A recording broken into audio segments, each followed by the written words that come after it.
Fíjate, es efectivamente, Javier, lo digo, en concreto dijo la señora, les pedimos que cobren la factura o las facturas a quienes no les pagaron lo que les deben, pero que no les cobren a las familias. Es decir, lo que está diciendo la alcaldesa de Tijuana es que está de acuerdo con el cobro de piso y que está de acuerdo con la extorsión y le está pidiendo a aquellos que la practican que, bueno, que vayan a los comercios a donde extorsionan para que cobren, pero que no lo hagan de manera generalizada. Es decir, lo que está haciendo la señora es legitimizar este tipo de delitos. Está dando permiso. Pero además, fíjate una cosa, yo creo que el enredo lingüístico de la señora, Javier, tiene mucho que ver con la falta de preparación. Pues claro. Tú sabes, sobre todo en una situación tan delicada como es el tema de seguridad, me parece que un gobernante tiene que utilizar las palabras exactas y precisas para dos cosas. Primero, para no crear pánico entre la población, pero sobre todo para decir que en esa localidad, en ese municipio, como es en el caso de Tijuana, o en un estado o en un país, pues se va a respetar la ley y se va a aplicar la ley y el Estado de Derecho y que el gobierno o el Estado va a perseguir a los delincuentes, pero no fue el caso de la señora. Ahora, hay en todos estos días, Javier, como consecuencia de toda esta violencia generalizada, cuando menos en 5 estados de la República y donde insistimos, fue de manera orquestada porque ahora los especialistas, los expertos que están haciendo un análisis muy cuidadoso de lo que ahí ocurrió, están viendo esto, que efectivamente los delincuentes siguieron una especie de modelo, haz de cuenta una especie de machote, porque hicieron exactamente lo mismo en cada uno de estos estados donde hubo violencia. Pero hay un ingrediente que a mí me está preocupando y que se está repitiendo cada vez con más frecuencia, tanto en medios de comunicación como por parte de los mismos especialistas en materia de violencia. Hay dos hipótesis. Por un lado, que todos estos actos orquestados fueron llevados a cabo con dos posibilidades. Primero, que el crimen organizado está presionando al gobierno de López Obrador para que cumpla con acuerdos que no ha cumplido.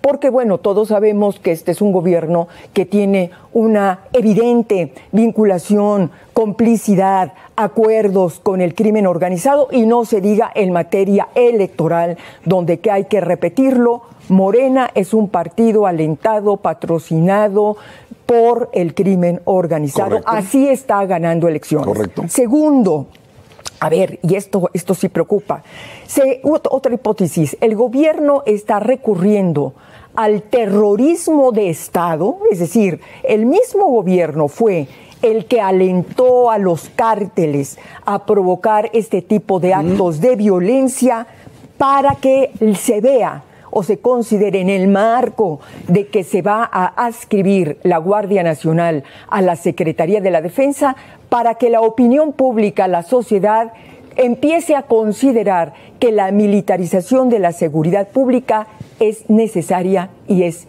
inevitable. ¿Tú cómo ves eso? Así fue, de hecho ayer el periódico Contrarréplica, en sus 8 columnas es lo que destaca, dice: tras violencia, Morena pide fortalecer la Guardia Nacional.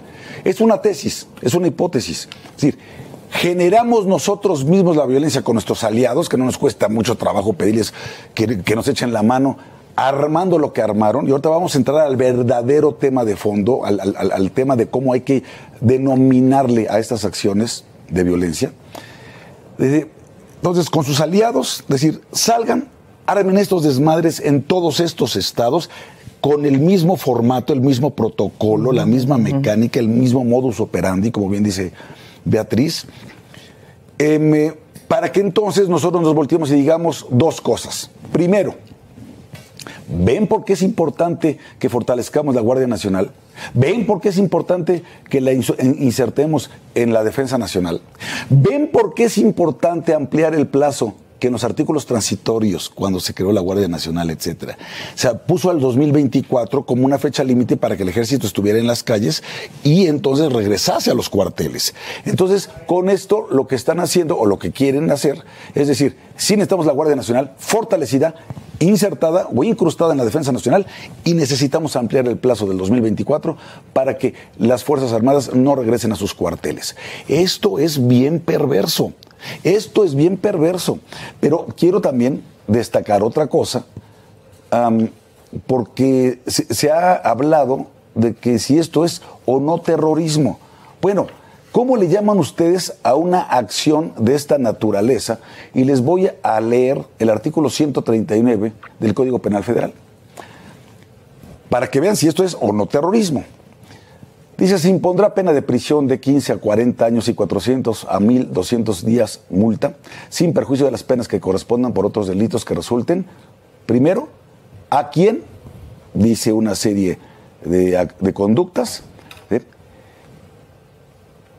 A quien, utilizando sustancias tóxicas, armas químicas, biológicas o similares, material radioactivo, material nuclear, combustible nuclear, mineral radioactivo, fuente de radiación, tal, explosivos o armas de fuego, o por incendio, inundación o por cualquier otro medio violento, intencionalmente realice actos en contra de bienes o servicios, ya sea públicos o privados, o bien en contra de la integridad física, emocional o la vida de personas que produzcan alarma, temor o terror en la población o en un grupo o sector de ella para atentar contra la seguridad nacional o presionar a la autoridad o a un particular o obligar a este para que tome una determinación.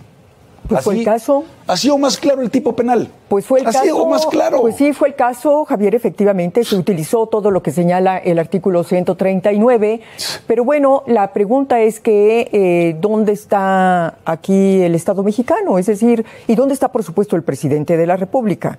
Porque ¿repartiendo culpas? Porque en lugar de decir aquí correspondería aplicar el 139 constitucional por cumplir con todo lo que ahí se dice, pues el presidente y el secretario de Gobernación salen con que esto fue un mero acto de propaganda por parte de los cárteles. Mira, yo no sé, seguramente ustedes, queridos amigos del público, seguramente escucharon, vieron un video que subió Héctor de Mauleón. ¿Cómo no? En Latinus, ¿no? Donde hace una narrativa muy precisa, muy completa, de todo lo que sucedió en las tripas de cada una de estas ciudades y de lo que sucedió con familias enteras y en las calles, con los habitantes, en todo este contexto de violencia, donde hubo descabezados, donde hubo gente acribillada.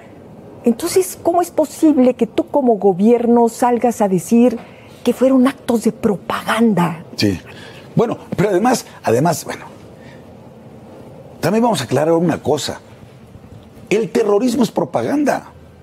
Pues el terrorismo lo que hace es llamar la atención, ¿sí?, con cargo a personas inocentes, ajenas, civiles, a la vida cotidiana, para causar zozobra y provocar una reacción deseable del Estado de que se trate, ¿no? Entonces es una amenaza a la seguridad pública y a la seguridad nacional. Estoy hablando en el mundo. Ese es el terrorismo. Pues claro que es lo que está diciendo, es propaganda, brujo, pues claro que es propaganda, pero no propaganda política como la que tú haces todas las mañanas en Palacio Nacional, que ahora ya nos amenazaron con que también va a ser mañaneras los sábados. Ya, presidente, por favor, piedad, carajo, esto es lo más cercano a la tortura y eso sí está también prohibido en la Constitución.